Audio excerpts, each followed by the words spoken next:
What's up, everybody? It's Kevin here from Happy Beard Games, and today we're doing something that I've never done before, a tier list. I'm using the website tiermaker.com. I created my list already. This is a list of my personal favorite Indiana Jones adventures on the tier list maker, tiermaker.com.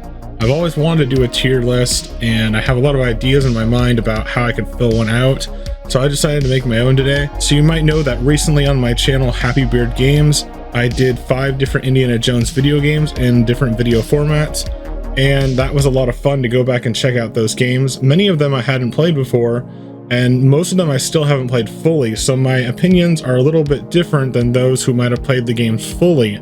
But I do have a good idea of what these games are like and what they're about, how they're played, how the story goes at the beginning, and a good chunk of information on them as well. Now for the movies, I've been watching these movies since I was a kid. I've seen the first 3 movies so many times that I watched it almost as much as Star Wars or like Back to the Future trilogy. It was just something that I watched a lot as a kid on movie nights on the weekends. And for the later movies, Crystal Skull, I've seen that maybe 5 times in my life, and then the newest movie, Dial of Destiny, I saw last night. So we're going to be ranking all 5 Indiana Jones movies, the 5 Indiana Jones games that I played within the last week, as well as the Indiana Jones, Young Indiana Jones TV series, which actually has 2 names. There's a special edition of the series where they rework the episodes into like a bigger episode, and they changed the order of the episodes and edited out some parts of the episodes. So it's either called the Young Indiana Jones Chronicles or the Adventures of Young Indiana Jones. You can find that all on Disney Plus now. So for this last month, I've pretty much been doing everything I can to gear up for Indiana Jones and the Dial of Destiny movie, which I saw last night, and I'll have my opinions on that movie as well. So there will be some spoilers in this video once we get to that movie towards the end of the video. But I've been gearing up by playing games, talking about it, thinking about it. I watched all the first 4 movies and a little bit of the show just to prepare for the movie. Alright, welcome to the list. You can see that this is the layout. We have an S tier, an A tier, a B tier, a C tier, and a D tier. Just to kind of give you an idea of what my mindset is for each of the tier settings, I kind of gave them a little bit of a description as well. So S would be alien gods. This could be alien or gods or alien gods. Depends on what you want to think of it. Basically, S tier is a god tier rank. And then that's also a reference to the Kingdom of the Crystal Skull movie, of course. But then we've got A tier, which is religious artifacts. Like, it's not necessarily a god, it's just a religious artifact of significance. So I made that the A rank. B belongs in a museum. It's not religious. It's not super supernatural, but it's still an extremely priceless, one-of-a-kind artifact. Belongs in a museum. B. C, Fortune and Glory, from the line from Temple of Doom. Fortune and Glory is basically stuff that, yeah, it could belong in a museum. Yeah, it could be more or less valuable than the other ones, but it's just something you would sell on the black market. And D is our last one, which is like a failure section. I could probably put an F for that, but we left it at D.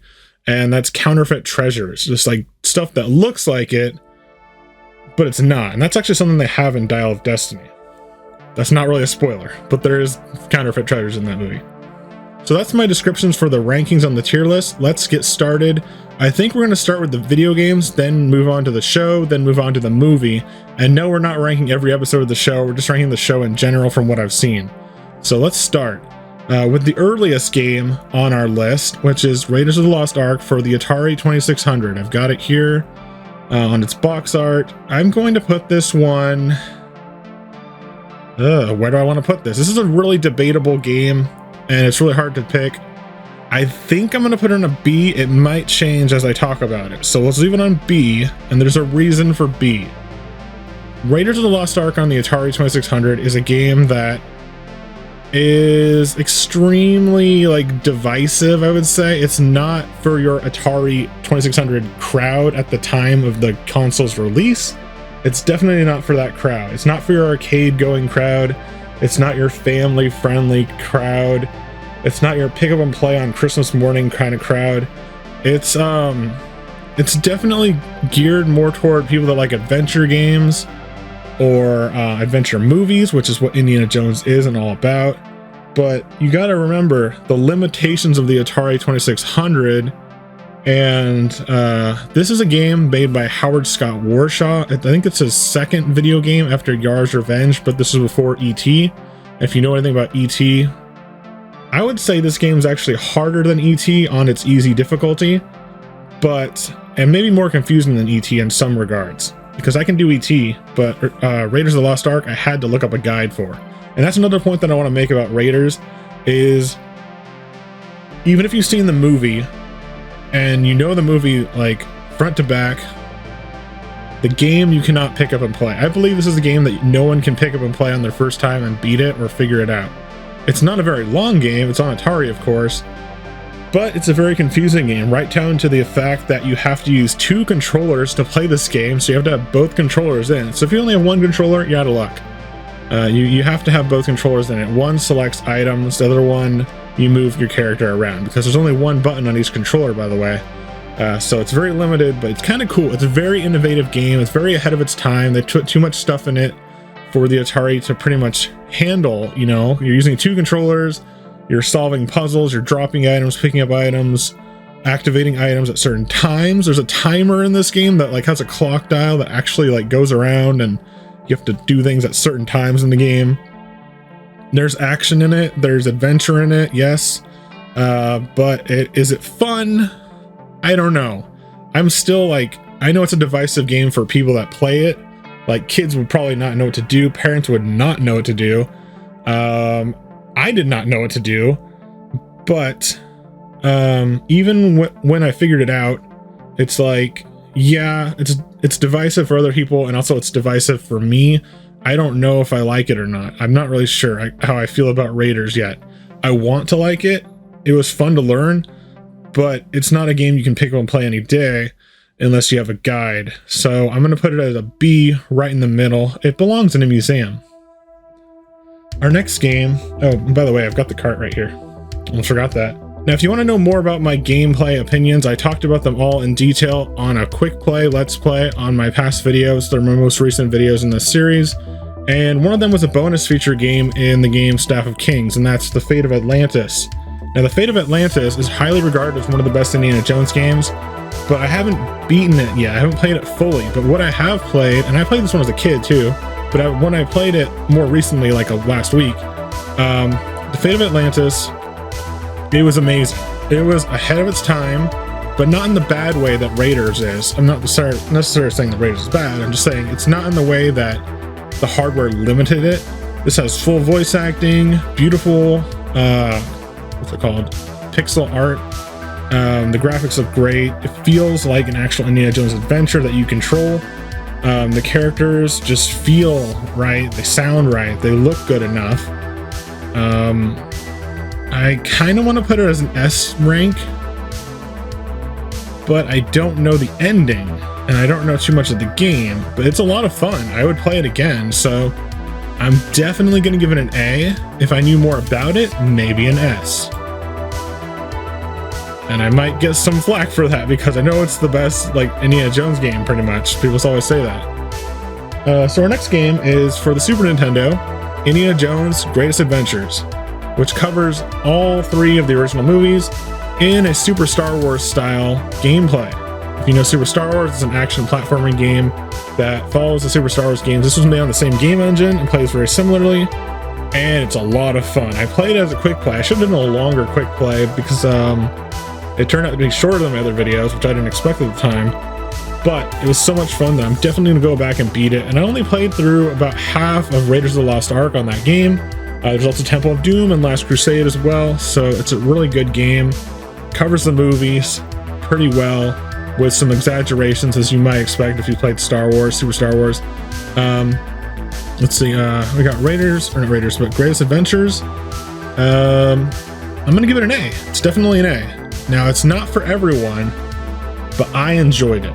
So this is my list, and I'm saying that, like, yeah, it's super hard, but I'm used to Super Star Wars, so I can kind of pick it up and learn pretty well. I'm gonna give it an A. I kind of want to give it an S. It was like really good. Out of all those games I played, it was probably I mean, I'd played Fate of Atlantis, and I'd played Staff of Kings for the Wii. I hadn't played Raiders, I hadn't played Greatest Hits, and I haven't played the Emperor's Tomb on Xbox. So yeah, I'm going to place it. I kind of want to do an S, but I'm gonna do an A. Maybe when I beat the game, I'll let you know more information about that. So comment and let me know if I'll let you know if I beat the game by now, and then I can tell you if maybe it might have been an S or something, you know. But anyways, we're moving on to the next game, which is Indiana Jones and the Emperor's Tomb, which I played on the original Xbox. Where is it? Right here. So we've got Emperor's Tomb. I'm gonna give this one an A too. I picked out some pretty good Indiana Jones games. Like, I kind of picked them out randomly for systems that I already had the game, or already had the system, or they were like more or less expensive. And maybe they were just ones that I had or could find easily. Because Indiana Jones and the Emperor's Tomb I picked up randomly like a year ago, didn't play it until this last week. It was a lot of fun. It kind of felt like a Tomb Raider / Uncharted. It had everything that you'd want in a 3D Indiana Jones game without any like BS stuff like the N64 one, Infernal Machine. I hear it has a lot of like weird like stuff in it, like you can get poisoned easily without any description of how to cure it, and there's bugs and stuff. But that was the first 3D Indiana Jones game, so I cut a little slack. I haven't played that one yet. And by the way, the reason we're not covering Infernal Machine is because it's like $110 and I didn't want to pick it up for this month. But we got Emperor's Tomb, which is I think the second 3D Indiana Jones game, and it's a huge improvement. It's a lot of fun. Even on the box it says it got 9 out of 10 by Xbox Magazine, which I wasn't sure if I believe that or not, but it's really good. It feels like a lot of fun when you're playing it. My only complaint so far is that the first level, which felt like a level, or you know, what felt like an actual level to me, went on for about an hour and a half, and I have a whole Let's Play of me doing that. But I thought it was going to be a lot shorter in that first introduction sequence, but it went on and on and on, which is the only complaint, is that it kind of dragged on. But it was a lot of fun. It almost felt like it's a whole game with just that first sequence, where you're not even in the main story of the game. You're in like an Aztec temple or something. So it's a completely different story that you have to start out with, which is very similar to the movies, but it went on for longer than the movies. So yeah, definitely I'm going to give Indiana Jones and the Emperor's Tomb an A ranking. Now here's one that is a little bit divisive, as with, you know, not as divisive as Raiders, but I'm going to say Indiana Jones and Staff of Kings for the Wii. It's really good. I would give it an S rank. This is probably the best Indiana Jones game that I have. At least for like a 3D action Indiana Jones game that looks, sounds, and feels like the movie. The only problem is it feels like the movie a little too much because it is a motion controlled game. And well, I do highly recommend picking this one up. If you have a Wii, get this game immediately because it has so much bonus content in it, and the game itself, it's good. Like, I would have given it an S, but I don't like how almost everything is motion control in the game. Like, you left punch, you right punch. It does what Indy does. You have the whip, you have combos. It's a lot to keep in your mind as you're playing a video game. Like, normally in a video game, you've got 2 to 4 buttons for your controls, right? This game, you've got all these different motions, and it's like, it's a little like much when you're in like an action where there's like 10 guys coming to fight you in like a burning building with explosives and stuff, and it's a lot. It's a lot to keep in mind. Maybe if I kept up playing it some more, I'd be good, but you can only really play it for about an hour at a time because of the motion controls. You're just swinging and waggling and throwing stuff. It's kind of crazy, but other than that, it's a fun game. I know there's a PlayStation 2 version which does not have the motion controls, so I might want to check that out at some point. But it does look better from what I've seen on the Wii visually. It does include more content, which is why I'd recommend picking up the Wii version. It comes with Fate of Atlantis. It comes with a 2-player co-op version where you can play as Indy's father and Indy on 2-player. There's also a 4-player bonus like arena, and there's just a lot of content in this. Even they have the movie trailers of the first 4 movies on the disc. So I'm going to give Indiana Jones and the Staff of Kings, the Wii version, an A. Because I think it's really good. I think they went too far with the motion controls. Alright guys, so that was it for the video games on this tier list. We're going to move on to the TV show and the movies. I gave them mostly A rankings except for Raiders because it's divisive, hard to pick up. and hard to get into. It's just a confusing game. It was ahead of its time. It's really important. I think that's really cool. It led into things like, you know, Zelda and stuff like that. The first Legend of Zelda. Like, I can see similarities between that and Zelda. If they made it a little more simplified, like Atari's Adventure, it might have been a better game for me. But for what it is, it's really divisive. I might even actually put it as a C, but I like it too much to give it a C. And then these other games are all really good A tier Indiana Jones games, and Staff of Kings, I kind of want to give an S, but there's things holding me back from it so far. But from what I play, these are really fun games. So the Super Nintendo one's really good too. Okay, so now we're moving on to the TV series, which I'll talk for a little bit because there's only one thing to rank on the TV series: the Young Indiana Jones Chronicles, also known as The Adventures of Young Indiana Jones, which was a TV show in the 90s, early 90s, so it was after the first 3 movies. It starred a young kid as Indiana Jones. I don't know the actor's name at the moment, but then he eventually grew up to a teenager actor. So they had 2 different actors, I believe it was just 2, playing Indiana Jones in the series. There were not actors that were featured in the movies. There was also an episode that had a part with Harrison Ford playing Indiana Jones for a little bit, and that was interesting to see too. I saw that part on YouTube, whereas I saw the first 3 or 4 episodes on Disney Plus, because it's all on Disney Plus now. So apparently the show was out on VHS, and I don't know if you guys know this or not, but when you buy the box set of the Indiana Jones movies, they say episodes like 22, 23, or 24, or something like that. So basically they're counting the Young Indiana Jones series as the first like 20 or 22 adventures. And they also list Temple of Doom, which is technically a prequel, I think, as 22 or whatever number it is. It's the lowest one on the actual movie. So it goes to Young Indiana Jones, then the movies, starting with Temple of Doom, Raiders, then Last Crusade.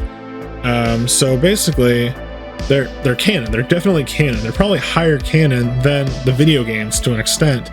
I would say that, because not only are they on film, not only do they feature Harrison Ford, they're being referenced not only on Disney Plus, but on the original VHS box set, as well as the DVD set they made.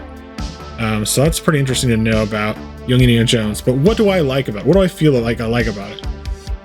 I feel like I would have liked it more if I was like my age back when it came out. It was interesting and fun adventure, like short movies. They're about an hour and a half for each episode, but each episode has like 2 adventures in it because they edited it like together.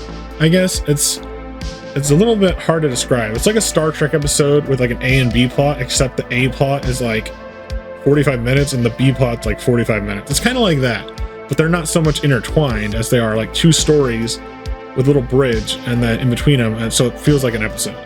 The first episode he goes to like an Egyptian tomb, and then eventually he goes to France. I think there was an episode where there was about artists in like French painters.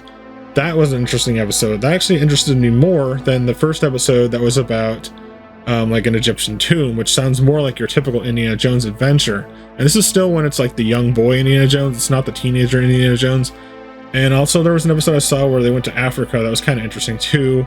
I felt like the episodes dragged on too long. If the episodes were shorter, like your Star Trek episodes, like 45 minutes to an hour, that would have been better, but they're so long. It's like you're watching a movie, but it's not really the full length of a movie or the quality of a movie, but it's still really good. It's really good production value from Lucasfilm, and it's just it's a fun series that not many people have watched, or at least not watched recently, but I'd still recommend giving it another shot. So it's fun to watch. I'm gonna give Young Indiana Jones a B because yeah, keep in mind that I haven't seen all the episodes. I've seen about 4 of them out of the 20 or 22 that there are. So currently it's a B. It could be better, but it could also get worse the further it goes. I don't know, but it was fun. It wasn't super like standout. There was one complaint that I had with the Young Indiana Jones series that I've seen so far, and that was he is afraid of snakes, which you find out in The Last Crusade that Indiana Jones is not afraid of snakes until he gets attacked by snakes in the train car in the first sequence of the episode, and by then he's already like a teenager. So this was like a part where like the kid Indiana Jones was in it, and he was afraid of snakes still. When I think it was the Africa episode actually. So yeah, that was kind of a deal breaker in way, not a deal breaker, but like a canon breaker. It was like Well, that's not how it happened in the movie, so it kind of takes you out of the character a little bit, because so far he doesn't really feel like Indiana Jones because he's like 10 years old or something. He just goes on adventures that feel like something out of Indiana Jones, or like, you know, The Mummy or any adventure movie. They just feel like kind of like that. Okay, let's move on to the big ones. We're going through the 5 Indiana Jones movies, including the new movie, The Dial of Destiny. So we're jumping in with the first movie, not the first movie chronologically for Indy, but the first movie chronologically for us, which is Raiders of the Lost Ark, which was originally just titled Raiders of the Lost Ark, and then later was retitled Indiana Jones and the Raiders of the Lost Ark, similarly to how they retitled Star Wars. They try to do that to keep it in line with the rest of the series. So Raiders of the Lost Ark, this is the first one that started it all. What do I think? It's definitely got to be an A or an S. This is a really good movie. I'm gonna put it as an S. Yeah, we got our first S. This is a Raiders of the Lost Ark S. Sets the groundwork, the staple for what the rest of the series, games, shows, movies, have to be like from then on. It features an iconic story, an amazing soundtrack, the perfect actor for Indiana Jones, Harrison Ford, at the perfect age for him to play him, right after Empire Strikes Back. And this is a character that Harrison Ford loves, by the way. He loves to play Indiana Jones, which is why he was so eager to come back for Indiana Jones 4 and 5, and just continue playing that character. From what I've heard, he just really enjoys playing this character and has a good time with it. Whereas with Han Solo, he doesn't like playing Han Solo. He wanted him to be killed off in a heroic way back in Empire Strikes Back. 2 movies later, he does get killed off, but still, it's like, he doesn't like playing Han Solo. He likes playing Indiana Jones, which is weird because people compare them to each other because they're both Harrison Ford's characters, and they're pretty similar, which is also surprising to me that he doesn't really like he doesn't like Han Solo, but he does like Indy. So I'm gonna give this an S rank. It's just a fun movie you can watch any day. Pick it up, watch it, you'll have a good time. The characters are memorable. Marion, Sala, you've got all the evil Nazi guys. They're memorable too in their own ways. The guy's face melts off the end. It's extremely gross and gory for a PG movie. It's fun. It's an adventure. The intro sequence is memorable with that giant boulder and the booby traps, and it's just an amazing movie. It's fun. It brings back the style of old school adventure serials. It also inspired later movies to be kind of similar to it. It's just, I don't know. I can't say enough about it, and I don't want to talk about it all day, but Raiders of the Lost Ark is like what every Indiana Jones movie or game should try to be like. It's got something that everyone that loves Indiana Jones should enjoy. Raiders of the Lost Ark. You can't get better than it. Even if you have like a favorite, you can't get better than Indiana Jones and the Raiders of the Lost Ark. It's just what it is. It's the top tier. It has to be. Our next movie, Indiana Jones and the Temple of Doom. We've got a prequel to Raiders of the Lost Ark. Now in this movie, Indy's a little different. He's going after treasure. He says the words fortune and glory, which is what I named C after, but I'm not going to put it in a C. Now, Temple of Doom's a little divisive among the fans. People say it's the worst one. I hear that a lot in this 80s group of movies groups that I'm in Facebook. I'm in a couple different 80s groups, and I keep seeing Temple of Doom is worse than Crystal Skull, but I don't believe that. I think Temple of Doom is just as good as Raiders in some ways, but I'm going to give it an A. I'm going to give Temple of Doom an A. It's not what every Indiana Jones movie should be like. It's not what I think people say it is. I see a lot of things saying that it's the dark Indiana Jones. Ooh, it's the dark one. It's violent, it has scary imagery, yes, but it's also very cartoony and silly at times. I've got the character Indy coming back in a younger form, in a way. He wants more fortune and glory, and then by the end of the movie, he has a character arc where, I'm not even by the end of the movie, but halfway through the movie, he realizes that it's not just fortune and glory, that he also wants to protect these kids that are being treated as slaves for this Indian death cult. The basic premise of the movie is Indy's on an adventure. he runs into a girl named Willie Scott, who is his sidekick throughout the movie, and there's also a little boy named Short Round or Shorty. And they go on an adventure. They get sucked up in another adventure in India, of all places, as they fall out of a crashing airplane. So in this village in India, these sacred stones have been stolen by a death cult, and they have to go and rescue them for these people. Now, Indy just wants them because he knows what they are. They're these sacred stones, religious artifacts, and maybe he can get some money off of it. And also a way to get off the area that they're in from India, because they're in the middle of nowhere pretty much, in a deserted village.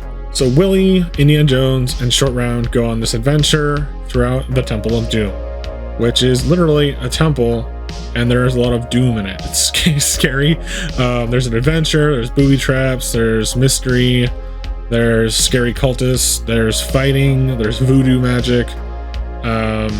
It's just a fun adventure. It's a lot of fun. And in my opinion, it is a lot of fun. It's not super dark, but then again, I like a lot of gory movies. So I can have fun with gory movies and horror movies as well. So maybe that's why I don't think it's as dark as people say it is. It is a movie that inspired the PG-13 rating, which came out shortly after this movie. So this movie is not PG-13, but the later movies are. So this inspired them to be PG-13.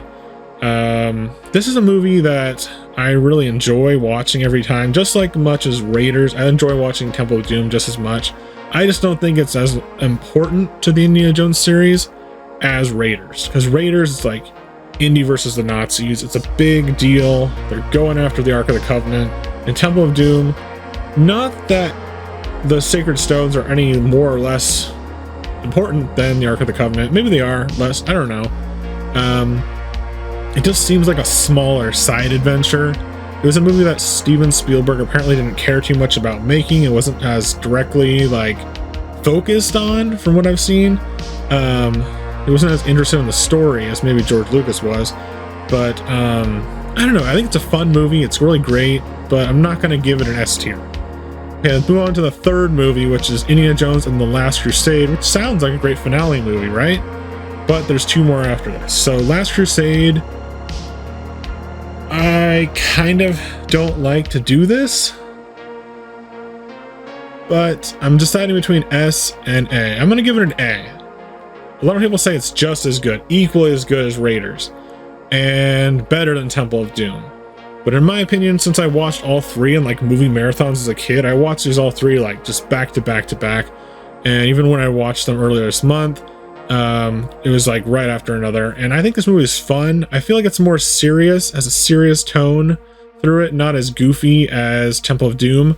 All right, Indiana Jones and the Last Crusade is a movie that reunites Indiana Jones with his father, who is a character played by Sean Connery. It also reunites him with Sala, who's played by John Rhys Davies. And with those characters, they go on an adventure. There's also a character named Marcus, who's an assistant professor of Dr. Jones, Indiana Jones himself. They go on an adventure to find the Holy Grail, which is a really big deal. They're trying to stop the Nazis from finding the Holy Grail. So it goes back to the time of World War II. This is actually a sequel to Raiders and not a prequel like the other movie. So this is like later than Raiders, of course. And so there's Nazis in it once again. So it feels more like Raiders. The things that I don't like about this movie, which make it like not an S tier, because otherwise it would be an S tier. I don't like the female sidekick lead.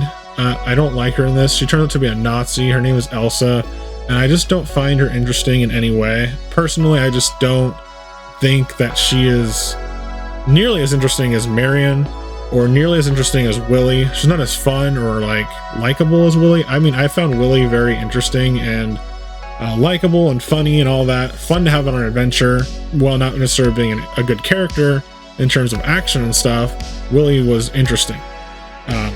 But with Elsa, she's kind of bland, boring. She turns out to be a Nazi, a Nazi spy, but that doesn't make her any more interesting or less interesting. It just makes me like, okay, I don't care about her. The villains aren't as good in Last Crusade. There are some silly moments. It's not completely serious. There's a silly moment where the journal of Indiana Jones's father is stolen and taken to Germany at a book burning event, and Hitler himself signs and autographs this journal, which is filled with notes on how to get to the Holy Grail, and he has it in his hands, autographs it, and it's the silliest thing. It's like you think of the later movies, Crystal Skull and Dial of Destiny, have ridiculous things that Indy goes through and silly things that he goes through. Well, this is pretty much one of the silliest things. Like, Hitler has the evidence that he needs in his hand, writing on it. And I know it's a jab at Nazis, but still, it's like, come on. And then there's other things that are just, I don't like it as much as Raiders, and I don't like it as much as Temple of Doom, even though it's on the same tier. But I think it's kind of a weird mix of like 2 or 1 and 2, and then having its own story. So with that, I'm giving Indiana Jones and the Last Crusade an A rank. It's a really good movie. You definitely got to watch it if you've seen the other 2. And it is a lot of fun, but it's not what every Indiana Jones movie should be like. It's cool to have the dynamic of Indy and his father. That's probably the highlight of the movie for me, is seeing Sean Connery and Harrison Ford working together as father and son. It's just a really interesting dynamic, and I think that's what drives the movie.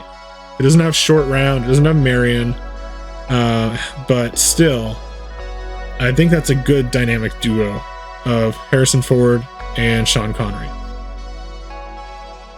The next movie came out much later. I believe it was like 15 years later or more. It might have been more than that, because let's see, Last Crusade came out in 89.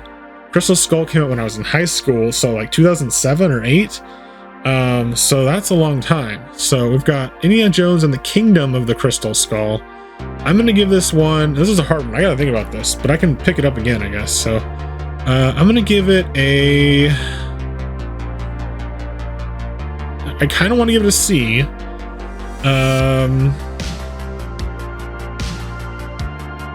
It's either a C or a B. It's not an A. It's not an A. It's nowhere near an S, and it's not completely crap, so I'm not going to give it a D. I'm going to give it a C, which is significantly less than the other movies. So, like, we got Raiders, S, Temple of Doom, Last Crusade, A.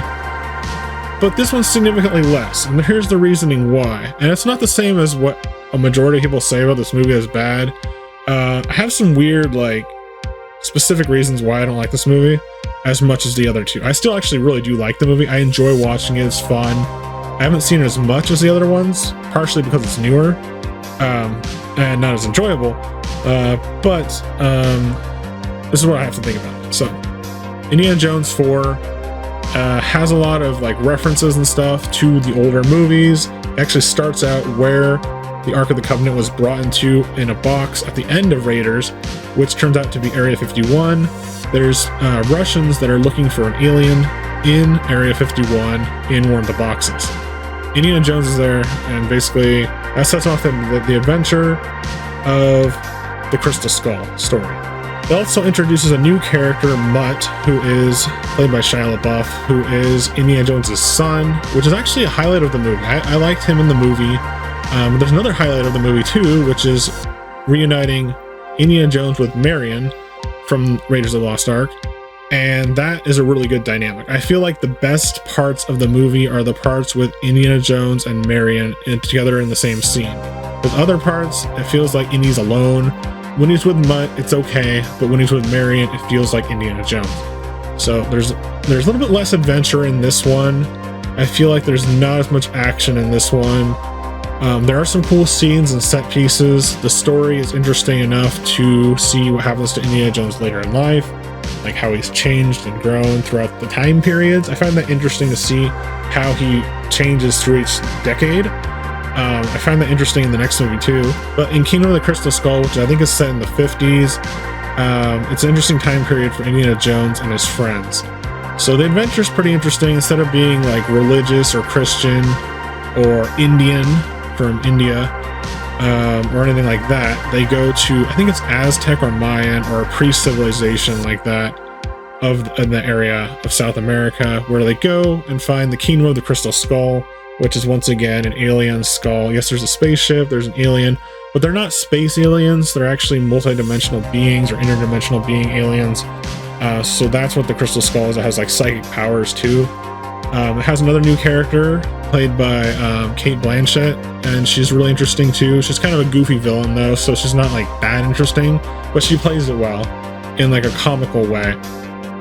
She's kind of comparable to the Nazi characters in the past movies, but not quite to the extent of the same. She's a little more goofy. I feel like she's one of the goofiest villains that they have in the series, and just in general. But that brings us to why did I put this in C, and why is it 2 ranks lower than the other 2 movies? It's basically what boils down to is the myth and the story.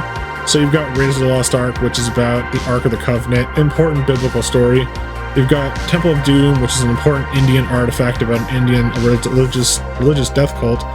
And like the story of that's really good because it relates to the way that Indiana Jones's character grows from that movie, from fortune and glory to being someone who cares about the people and the places that the artifacts are from. Last Crusade deals with the Holy Grail. That's important religious, artifact. So they're all religious artifacts. They're all important. The Shankara stones and all that are important. With Crystal Skull, you've got, yes, it's a myth, but it's a modern myth. The Crystal Skull and the elongated head thing with the aliens being like gods, that whole thing is a modern myth. If you actually research and learn about the ancient alien myth, it's just a modern thing that happened in the last 100 to 200 years, or probably 100 to 150 years. It's not something that, yes, there were elongated heads and there is some alien like connections in history with other religious groups or other cultural groups, but this story is based on the Crystal Skull, which is an artifact that was fabricated by someone in like within the last 100 years. So it's not something that's impossible to make. It's something a human made for like a joke or like a scam or something like that.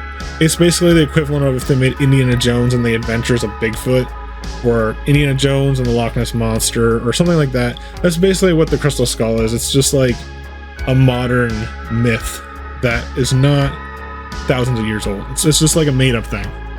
But it does work in the context of the movie, but it's not like it's based on anything really real. And I actually knew about the Crystal Skull story because I had a book about like all these like weird myths, strange myths book with like 50 different myths in the book. And that was like maybe like 10 years before the movie was out, and I was like, oh, that's interesting. And then I read more and more about it, the Crystal Skulls. So there's supposed to be like, I think there's 9 or 12 of them in real life, and there's like a thing about them, but it's all like fabricated stuff by people in the current age. So with that said about the Crystal Skull, it's just not as interesting when you know that it's not a real religious artifact. They could have done something more important, like, I don't know, something interesting. But in the next movie, as we'll see, we're gonna get into some spoiler territory right now. So spoilers for Dial of Destiny, not super spoilers. Well, yeah, super spoilers. Don't watch this if you haven't seen the movie and you don't want to get spoiled. So we're jumping into spoilers for Dial of Destiny. There we go. Indiana Jones 5, Dial of Destiny. I'm not sure how to put it just yet, but I want to continue what I was saying, which was, how are they going to top aliens? Well, in the next movie, we've got time travel. So that's a big step. Now, the last movie, we talked about aliens and there being multi-dimensional or interdimensional aliens. This one, I wasn't sure going into the movie. I didn't get spoiled on it at all. And I just thought maybe it would have something to do with time travel being a dial of destiny. It sounds like a time, like a clock going back in time kind of thing. And I heard there was going to be some de-aging in the movie of Harrison Ford to make him look like young Indy, which they do have in the movie. But I wasn't sure if it was going to be a time travel or like one of those multiverse movies. So there's so many multiverse movies in Hollywood right now. But it wasn't really a multiverse movie. And I'm going to give this I'm going to give it a B.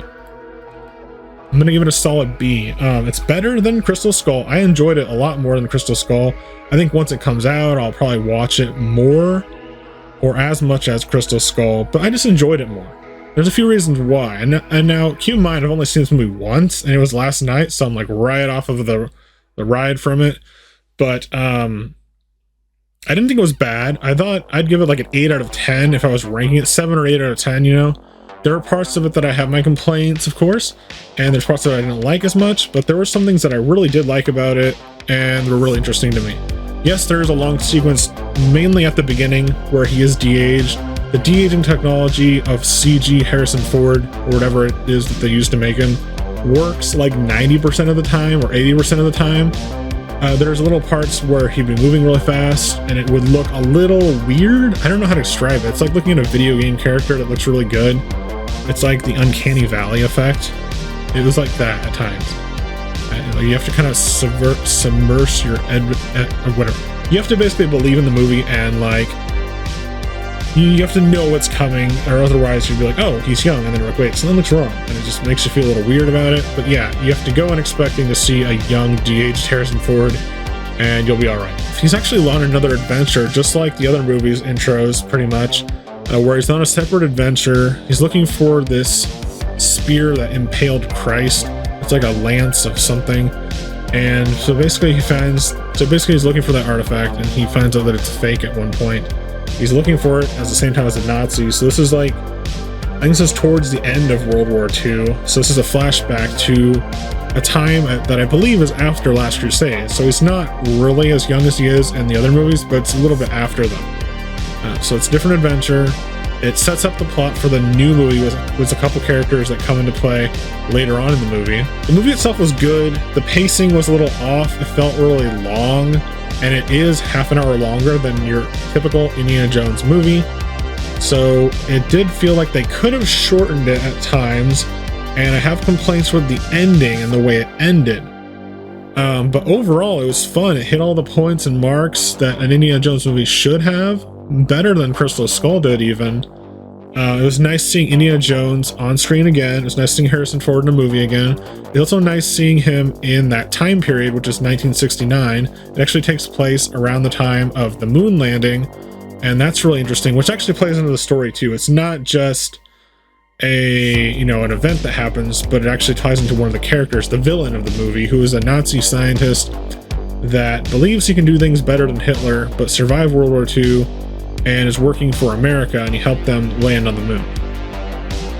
And though his stick is, yeah, we've conquered space by going to the moon, now we're going to conquer time by finding the Dial of Destiny, which isn't actually called the Dial of Destiny. Isn't actually called the Dial of Destiny necessarily in the movie, but that's basically what it is, because if they called it what it is, it'd be confusing.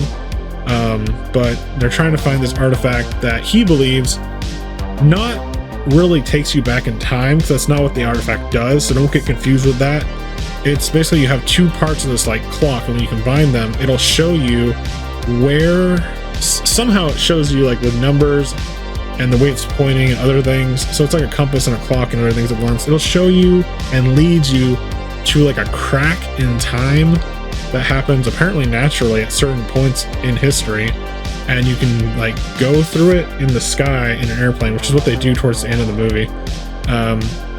And it'll send you back in time or to a different time period, and the villain wants to go back in time to kill Hitler, to replace him to be the new leader of the Nazis and do a better job than Hitler could. So that's his shtick. So Indy goes on this new adventure he's forced into. The new character, the new female lead, she's not as bad as I thought she was going to be. I thought she was going to be a little annoying or woke, which I don't like in movies, but she was actually all right. She was all right. She wasn't like super interesting or super cool, but for the movie that she's in and what she did in it, she was pretty great. So I had no problems with the female lead. There's also a kid, a young kid sidekick, so it's kind of like a new short round in a way, but in a different time. And he's pretty cool too.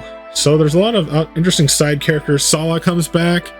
And by the end of the movie, Marion comes back, which is also very interesting. They do actually give an ending to Shia LaBeouf's character, Mutt, which is disappointing to some people. I know the people that I went to the movie with, one of my friends, he really was disappointed with how they treated Mutt's character in this movie and what happened to Mutt, and that Shia LaBeouf is not in the movie, but he's referenced, stuff like that. With all my hopes and expectations set aside, this movie was fun to watch. I enjoyed most of it. My main complaints were at the very end of the action scene. Yes, they go back in time, but they don't go back to Nazi Germany. They go back to a Roman war time. So they're back in like Roman days, and a Nazi plane, because the Nazis were going to take an actual Nazi plane back to Nazi Germany, so it'd be inconspicuous. And so they're on these planes and they crash. Wouldn't that cause a time paradox already? Or like some kind of time history problems because they went back in time. Going back in time always messes up movies, so it's kind of like hard to really follow how it works. Back to the Future deals with that a lot, of course, and the consequences of it. So if you've seen Back to the Future, you know that there's always going to be consequences for going back in time or forward in time or anything like that. Don't mess with time. That's what they should have told the Avengers. But anyways, in this movie, yes, there's time travel at the very end sequence, and it's kind of like it makes sense for the movie. How Indy gets back from time is unexplained pretty much. I mean, it's pretty much what you'd expect, I guess, is how it happens, but he gets knocked out during it because he wants to stay back in time, but they won't let him. And plus, it's not right for him to be in the past when he needs to be where he is, which makes sense to me, but it happens really fast, and it almost seems anticlimactic in some ways. I'll have to watch it again a few more times. Of course I will, because I enjoyed a majority of the movie. Like the first, 80% of the movie I really enjoyed. The ending part, I had some problems with it because it did feel anticlimactic, but it didn't bother me as much as some people that I know saw it. The very ending, there's an ending to the story, and there's a little ending part too. There's no post-credit scene, but the ending part is really good. It's emotional. It's just interesting and nice to see. It's something that I wanted to see more of in Crystal Skull. Indy and Marion got separated, but they're back together at the end of the movie in a really nice kind of emotional moment for the end of the movie to end on. And it was really good and nice to see. It's a callback to a scene in Raiders of the Lost Ark, so that was really nice to have that kind of character reunited. And that's how the movie ends pretty much. It does kind of lead off a little bit to the new female lead character. It's not so much like Indy's passing the torch or the whip, or so to say. It's not like that. I mean, technically there could be a spin-off, but there could be a spin-off for literally anybody in the series so far, and there hasn't been. So I don't know if they can or will even be able to make a sequel or spin-off to this movie. I know they're not doing any more with Indy or Harrison Ford as Indy, but I don't know if they'll be doing a spin-off either. So they didn't really point it in that direction necessarily. But overall, Dial of Destiny was pretty good. So I'll give it a B. It's definitely a good adventure movie with Indy, and, at his age, not just Indy, but Harrison Ford's age. You can't really expect too much from it, but it was better than I expected. So that was good. A majority of the movie was better than I expected. Yeah, it was a little long. Ending was a little wonky and weird, but yeah, it was an interesting movie. I had fun with it, and that's the most important part. I had emotional response, I had fun with it, and it was exciting and overall good. All right, so that's my Happy Beard Games Indiana Jones's Adventure tier list. We've got all 5 movies, 5 of the games, and the TV series are all ranked up. So we've got S, Alien God tier, Raiders of the Lost Ark. A, Religious Artifacts. We got Fate of Atlantis, Greatest Adventures, Emperor's Tomb, Staff of Kings, Temple of Doom, Last Crusade. We got B, Belongs in a Museum, Raiders on Atari, Indiana Jones, Dial of Destiny. C, Fortune and Glory, Crystal Skull. And for D, the final tier, Nothing. Because I'm actually a huge Indiana Jones fan. I'm not just a fan for the last month. I've been a fan pretty much my whole life. Once again, I've been watching these movies since I was a kid, at least the first 3, and playing some of the games for a very long time. And it's just it's a series that I really like and enjoy, characters that I really like and enjoy. The games are always pretty much good from what I've played. The movies are usually pretty good too. They're just some of my favorite movies, characters, scenarios, stories, adventures, and it's just fun series and character. And now that the movies are over, I'm wondering if they're ever going to do any more games, because the last game they made was Staff of Kings for the Wii, the last actual Indiana Jones game that wasn't a Lego game or a weird spin-off. So that'd be interesting if they make another game. Alright everybody, that was it for Happy Beard Games tier list of Indiana Jones adventures. Thank you for watching. Please stay tuned for more classic gaming goodness right here on Happy Beard Games. And if you want to check out Let's Plays of those 5 games, they're all on my channel right now. Alright everybody, thanks for watching. Bye!